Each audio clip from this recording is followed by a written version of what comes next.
سمت جرأت و ہمت کا ہے اظہار، سیدھی بات روایات صحافت کا علم بردار، سیدھی بات۔ ناظرین گرامی السلام علیکم ورحمۃ اللہ وبرکاتہ۔ سیدھی بات کے تازہ ترین پرائم ٹائم میں آپ لوگوں کا استقبال ہے۔ ناظرین گرامی میں انصار عزیز ندوی اس وقت آپ لوگوں کے سامنے ایک اور اہم ترین موضوع پر گفتگو کرنے جا رہا ہوں جو سلسلہ اس وقت جاری ہے، اور اس وقت جو میرا موضوع ہے وہ ہے انسانی تاریخ کے بدترین المیوں میں سے ایک المیہ ہولوکاسٹ۔ دراصل DW میں جوتوں کا ایسا پہاڑ جو ہزارہ مقتول بچوں کی واحد نشانی ہے کہ عنوان سے ایک مضمون شائع ہوا تھا، یہ نازی اذیتی کیمپ میں قتل کیے گئے 8000 بچوں کی جوتے تھے جس کو مقتولین کی یادگار کے طور پر رکھے گئے تھے۔ اسی کو جو ہے انہوں نے پیش کیا اور کچھ لوگوں کی یادداشت کو جو ہے قلمبند کرنے کی کوششیں ہوئی تھی، تو سوچا کہ اس کی تفصیلات آپ لوگوں کے سامنے رکھوں، اس لیے کہ ممکن ہے ہولوکاسٹ جیسی تصویر آج ہمیں زمانے میں نظر نہ آ رہی ہو، لیکن ایک ہی قوم کے لوگوں کا آپس میں لڑنا، ایک ملک کا دوسرے ملک پر قبضے کے لیے جس طرح سے جو اس وقت انسانی جانوں سے کھیل کھیلا جا رہا ہے، کچھ اسی طرح کی تصویر بنتی نظر آ رہی ہے۔ بہرکیف ناظرین گرامی، لکھنے والے نے لکھا ہے کہ انسانی تاریخ کے بدترین المیوں میں سے ایک یعنی ہولوکاسٹ میں زندہ بچ جانے والے چند افراد نے غیر سرکاری تنظیموں کے تعاون سے اس منظم نسل کشی مہم کا شکار بننے والے ہزاروں کمسن بچوں کی زیر استعمال رہنے والے جوتوں کو محفوظ رکھنے کے لیے ایک منصوبے کا آغاز کیا۔ صرف اسی ایک نازی اذیتی کیمپ میں ہلاک کیے گئے 8000 بچوں کی جوتے بدنام زمانہ آوشوٹس برکیناؤ کے کیمپ میں ان ہلاک شدگان کی یادگار کے طور پر رکھے گئے ہیں۔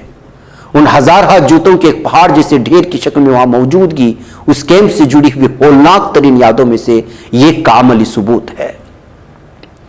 اس وقت 92 سالہ یری پنسکر درجنوں بار اپنی زندگی کی کہانی سنا چکے ہیں، لیکن جب وہ ان مقتولین کی طرف سے اپنے پیچھے چھوڑے گئے جوتوں کے بہت بڑے ڈھیر کو دیکھتے ہیں جنہوں نے نازیوں کے زیر قبضہ جنوبی پولینڈ میں آوشوٹس برکیناؤ کی کیمپ میں داخل ہوتے ہوئے اپنی زندگی کے آخری قدم اٹھائے تھے، تو پنسکر کی آنکھیں ہر بار آنسوؤں سے بھر جاتی ہیں۔ پنسکر کے اپنے والدین بھی اسی کیمپ میں قتل کیے گئے 1 ملین سے زائد قیدیوں میں شامل تھے، جس کی تصویر آپ ہماری اسکرین پر دیکھ رہے ہیں۔ ان لاکھوں مقتولین میں پنسکر کے اپنے 6 بہن بھائی اور تقریباً 2,30,000 بچے بھی شامل تھے۔ پنسکر کے خاندان کو، جس میں ان کے 2 بڑے بھائی بھی شامل تھے، ٹرانسلوینیا میں ان کے گاؤں سے خام تیل لانے والی ایک ریل گاڑی میں بھر کے بہت سے دیگر قیدیوں کے ساتھ 5 دن تک کھانے اور پانی کے بغیر سفر کروا کر آوشوٹس کے نازی اذیتی کیمپ میں پہنچایا گیا تھا۔ ایک ہال نما کمرے میں ایک شیشے کے پیچھے پڑے نظر آنے والے جوتوں کے اس اونچے ڈھیر کی طرف انگلی سے اشارہ کرتے ہوئے پنسکر نے اپنے آنسوؤں بھری آنکھوں کے ساتھ مگر سوچتے ہوئے کہا، یہ انہی مقتولین کے جوتے ہیں، شاید یہ میری ماں اور میری بہنوں کے جوتے بھی ہیں۔ جب نازی محافظوں نے اس کیمپ میں نئے آنے والوں کو ایک دوسرے سے الگ کیا اور کچھ کو غسل کے لیے تیار ہونے کا کہا، تو اس دوران پنسکر اپنے والدین سے الگ ہو جانے کے باعث ان جیسے انجام سے بچ گئے۔ اس دن کی سحپیر یاد کرتے ہوئے پنسکر کی آواز رند گئی۔ DW سے بات کرتے ہوئے پنسکر کا کہنا تھا کہ تب انہوں نے اس کیمپ میں اپنے آمد کے بعد وہاں طویل عرصے سے موجود ایک نوجوان سے پوچھا تھا کہ آیا ان کے اہل خانہ غسل کے بعد باہر آئیں گے اور وہ دوبارہ انہیں مل سکیں گے، تو جواباً اس نوجوان نے کہا تھا معلوم نہیں۔ پھر اس نے قریبی چمنیوں سے اٹھتے ہوئے دھوئے کی طرف اشارہ کرتے ہوئے کہا تھا، یہ ہے وہ جگہ جہاں سے یہ لوگ باہر آتے ہیں، یعنی چمنی میں زندہ جلا دیا جاتا تھا۔ اس دن کے بعد پنسکر نے اپنے والدین یا اپنے خاندان کے چھوٹے ارکان کو دوبارہ کبھی نہیں دیکھا تھا۔ اس وقت پنسکر کی عمر 13 برس تھی۔ شاید ان کی قسمت میں یہ لکھا تھا کہ وہ ان بچوں میں سے ایک کے طور پر زندہ رہیں گے جنہوں نے آوشوٹس برکیناؤ کے اذیتی کیمپ میں نازی مظالم کو ڈراؤنے خواب کا سچ مچ سامنا کیا تھا۔ بہت ساری غم سے بھری کہانیاں ہیں۔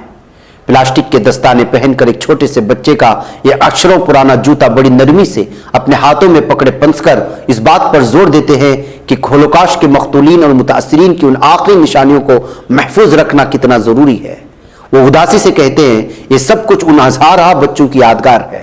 ان بچوں کی جوتوں کو محفوظ رکھنے کے حوالے سے منعقدہ تقریب میں پنسکر ان کے ساتھ اسی کیمپ کی زندہ بچ جانے والے ایک اور سابقہ قیدی بوگڈان بارنیکووسکی کے ساتھ اوشٹس برکیناؤ میں ہلاک ہونے والوں کی یاد میں ایک تعلیمی foundation international March of the living Auschwitz Birkenau foundation اور اوشٹس میموریل اور نیشنلس فاؤنڈیشن کے عہدیدار بھی موجود تھے۔ ان کا مقصد اوشٹس میں مارے گئے 8000 بچوں کی جوتوں کی حفاظت کو یقینی بنانا ہے۔ تکمیلی تلبینہ طاقت، صحت اور شفا کے لیے سنت اور طب نبوی کا بہترین نسخہ۔ اپنی طاقت و صحت کو بڑھانے اور ہمیشہ باقی رکھنے کے لیے ہر روز صبح ناشتے میں خود بھی استعمال کریں اور اپنے گھر والوں کو بھی استعمال کرائیں۔ اسی طرح آپ اپنے علاقے میں تکمیلی تلبینہ کا بزنس کر کے ہر مہینے 15 سے 25 ہزار روپے تک آسانی سے کما سکتے ہیں۔ مزید جانکاری حاصل کرنے کے لیے ابھی کال کریں 9890963757۔ تکمیلی food products private limited, Malegaon, India. اس منصوبے کا نام روح سے جوتے تک کے تلوے تک کے نام دیے گئے ہیں۔ اس مقصد کے لیے اوشٹس میموریل میں خصوصی کنزرویشن لیب پہلی کام کر رہی ہے۔ اس منصوبے کو فنڈز دینے والے اداروں میں سے ایک فاؤنڈیشن کی سربراہ ایتان نیشنلسٹ کہتے ہیں کہ انسانی زندگیوں کی یہ باقیات معلومات کا ناقابل یقین ذخیرہ ہے۔ کا مزید کہنا تھا، میں واقعی امید کرتا ہوں کہ ہم جوتوں کی حفاظت و بحالی کے ذریعے ان کہانیوں کو منظر عام پر لانے کے لیے غیر معمولی کام کریں گے، اور سب سے اہم بات انہیں پوری دنیا کے ساتھ شیئر کرنے کے لیے۔ نیشنلسٹ کی دادی ہولوکاسٹ میں زندہ بچ جانے والوں میں سے ایک تھی۔ انہیں اپنی دادی کی یاد کے طور پر ان جوتوں کا ایک ڈبہ وراثت میں ملا۔ اب وہ اس کو اپنا فرض سمجھتے ہیں کہ دوسرے خاندانوں کی بھی ان کی اپنی تاریخ کی زندہ سے زیادہ دریافت میں مدد کریں۔ بہرکیف ناظرین گرامی، لمبی رپورٹ ہے، لمبی کہانیاں ہیں۔ دراصل یہ جو ہولوکاسٹ کے موقع پر جو قتل عام ہوا، جس طرح کی ہٹلر کے ذریعے سے نازی جرمنی حکومت کی جانب سے اس وقت میں جو کچھ ہوا، اس کی کہانیاں الگ الگ طرح سے بیان کرتے ہوئے عوام کے سامنے لانے کی کوششیں ہوتی ہیں۔ بہرکیف ناظرین گرامی، جس قوم کے ساتھ بھی ظلم ہوتا ہے، لہٰذا آج کل کے دور میں ان کہانیوں کو دوبارہ دہرانے کی ضرورت ہے کہ اس وقت جو ہے ظلم و ستم ہوا عوام پر، انسانیت پر، اسی طرح آج کچھ اور شکل میں لوگ ظلم کرنے کے لیے تیار بیٹھے ہوئے ہیں، اور ظلم کرنے کا طریقہ کار بھی بدل چکا ہے۔ بہرکیف ناظرین گرامی، مجھے یہاں پر اجازت دیں، انشاءاللہ پھر آپ لوگوں سے ملاقات ہوگی۔ السلام علیکم ورحمۃ اللہ وبرکاتہ۔ نہیں بچ پاتا ہے کوئی صحافی کی نگاہوں سے، ملاتا ہے یہ لوگوں کو محبت کی پناہوں سے۔ کرم اور درد مندی کا ہے ایک سنسار، سیدھی بات عظیمت جرأت و ہمت کا ہے اظہار، سیدھی بات عظیمت جرأت و ہمت کا ہے اظہار، سیدھی بات۔ یہ چینل حق نگر بن کر کچل دیتا ہے فتنوں کو۔